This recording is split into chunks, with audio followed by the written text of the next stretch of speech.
The man accused of assaulting officers says he was beaten while handcuffed, and he believes that surveillance video backs up his claims. September 10th, 2025, asking to breathe for a minute before getting out of the patrol car. Seconds later, video shows someone pulling him from the vehicle by the front of his shirt. It's not often that a handcuffed, intoxicated man is able to beat up a police officer. But when it does happen, the guy's going to be handcuffed, intoxicated, and not only is the claim that he beat up a police officer, but he beat up several police officers, including the jail staff. Again, all while being handcuffed and intoxicated. Amazing. Channel 11's Kara Sapida covers Washington County and heard why he is now calling for accountability. This local man is headed to trial next month. He's accused of assaulting police officers, medics, and a corrections officer here at the jail. But he shared videos with Channel 11 that he says prove he's the victim, and he's hoping a jury agrees. All right, let me break for a minute. Dashcam video shows Jacob Skirpan arriving at the Washington County Jail on September 10th, 2025, asking to breathe for a minute before getting out of the patrol car. Seconds later, video shows someone pulling him from the vehicle by the front of his shirt. So here's one thing I would like to point out while this guy is out there getting pummeled badly. So you see him breathing hard, indicating that, yeah, it may have been a scuffle. It could have been him. It could have been the police officers. It could have been both. But here's the primary point. He's now in cuffs. He's no longer a threat. So even if he did do what they stated he did, he's now in cuffs. He's no longer resisting. He's sitting inside of the patrol car. He's asking to take a breath. And then you see the police continue. When you snatch him out of the car by his shirt onto the ground around 4 or 5 other cops, and we can't really see what they did there, but that will make anybody angry. So are you telling me if you snatch me to the ground by my shirt, I have no right to be angry or have some type of response? This is what I said before in other videos that I covered. Police will do things to make you respond so that they can respond and then hold you guilty. All right, let me break for a minute. Dashcam video shows Jacob Skirpan arriving at the Washington County Jail on September 10th, 2025, asking to breathe for a minute before getting out of the patrol car. Seconds later, video shows someone pulling him from the vehicle by the front of his shirt. Skirpan told me he was still handcuffed when he was beaten, tased, and pepper sprayed. You could see that I really didn't even do nothing. They pulled me out and they tased me and pepper sprayed me in a Sally Port. So here you hear Mr. Skirpan say, I really didn't do nothing. Let me help him out. No, you did absolutely nothing at all. You were handcuffed in the back of a patrol car and snatched out, thrown to the ground, and beat up. You did absolutely nothing at all. They kicked me, they punched me. Here's another view. Video obtained through the discovery process by Skirpan's attorney shows a different angle inside of the Sally Port where a group of corrections officers stand. You can see what appears to be an officer affected by the pepper spray. Another video looks to show Skirpan getting dragged through the jail, followed by a close-up photo of his bloody face. They said I was being violent. I don't know how you can be violent when you're defending for your life and you can't breathe. 11 investigates looked into Skirpan's arrest that night by Mount Pleasant Township Police. According to the criminal complaint, he reportedly told the officer his BAC was way over the limit. Police wrote that he was extremely argumentative, belligerent, and that his balance was extremely wobbly. The complaint states he began spitting and kicked several medics and police officers in the crotch. I can almost guarantee this only happened because of what they said about him being extremely argumentative and belligerent. It doesn't have to go past that for these cops to respond that way. It really can just be you voicing your opinion or carrying out your constitutional rights, and that is enough to be handcuffed and attacked by police officers. If you don't believe it, here's another example of the same type of situation.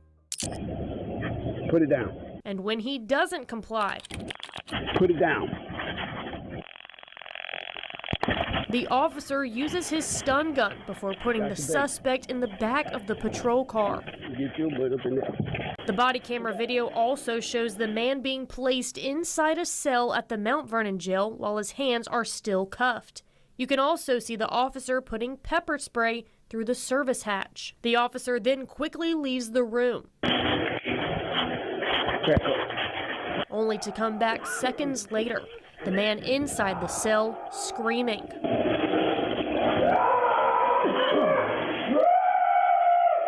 And when the officer walks in to get him, his head is inside the toilet, possibly trying to get the pepper spray out of his eyes.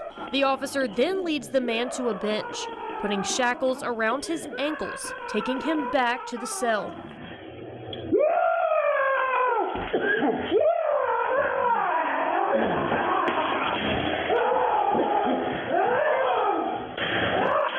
According to the time code on the video, the officer returned about 10 minutes later and pulls the man out, dragging him across the floor. This video from a surveillance camera inside the jail shows a different angle of that happening. The police chief now talking about what happened. I'm here to make sure that this does not happen again. Chief Petway tells me this behavior from an officer is unacceptable and violates their policy. Use of force policy, one with the taser. You cannot use a taser as a punitive measure. You can't do that. You can't use a taser against a person that is handcuffed. You can't do that. As far as the pepper spray is concerned, you can use pepper spray on a subject that is actively resisting arrest. He was already in custody. So if you're wondering, what happened to this particular officer, yes, he was fired. His certification was suspended. This is the Mount Vernon Police Department, and that police chief was literally trying to hold that officer responsible, but the mayor fired the chief for trying to hold the officer responsible. Just a big mess. But I was showing that clip to show you that this happens. The guy who was tasered and OC sprayed and drug across the jail floor in that particular clip did absolutely nothing either. So it's not far-fetched to say that this happens to citizens on a regular basis. We always see things just like this. No, they weren't fighting. They did not attack. They did nothing, absolutely nothing, but maybe say something that the cop doesn't like, or not react fast enough when the cop tells them to do something. And from that point, they're beaten, they're handcuffed, they're OC sprayed, they're drug across the floors of jails. And these cops hope these videos never come out. They called the jail and told them I was coming in to be a problem when I wasn't. But the jail also filed charges against him for allegedly assaulting a corrections officer. According to that criminal complaint, around 10 a.m. the following morning, Skirpin was taken to the nurse's office where investigators say he punched a corrections officer in the face, grabbed his beard, and ripped out chunks of hair. The complaint says the officer feared for his safety, hit Skirpin in the face and upper body. But Skirpin told me that's not what happened, and he says he's looking forward to fighting those charges at trial next month. Assault on a jail guard, and I didn't even do nothing to anybody. And there's been no video evidence that you assaulted a jail guard? No. Commissioner Nick Sherman, who chairs the county prison board, told me they cannot comment at this time due to pending litigation. Reporting in Washington County tonight, I'm Kara Sapida, Channel 11 News. And that's it. We can't comment because there's ongoing litigation. Oh, also, we don't have video. But how often do we see police departments or the sheriff's office release video when they think they are in the right? When they think that, hey, we're absolutely right in this particular situation, that body cam, that surveillance cam is released quickly. But in these type of cases, when you don't see any body cam footage, it's only hearsay from the officers, you can almost guarantee it's a cover up going on behind the scenes. And you hear about this guy attacking the police officers. He attacked the medics. He attacked the jail staff. It's just a bunch of BS. They're adding this all up to make their case stronger, to say that he attacked everyone. But the only thing we can see is him being snatched out of a vehicle while being handcuffed, being dragged around the jail with a bloody face, and we never see this guy attack anyone. Again, I always say this. This is policing in America. You have to be careful. Stay safe. Know your rights. With that being said, we the people, you, signing off.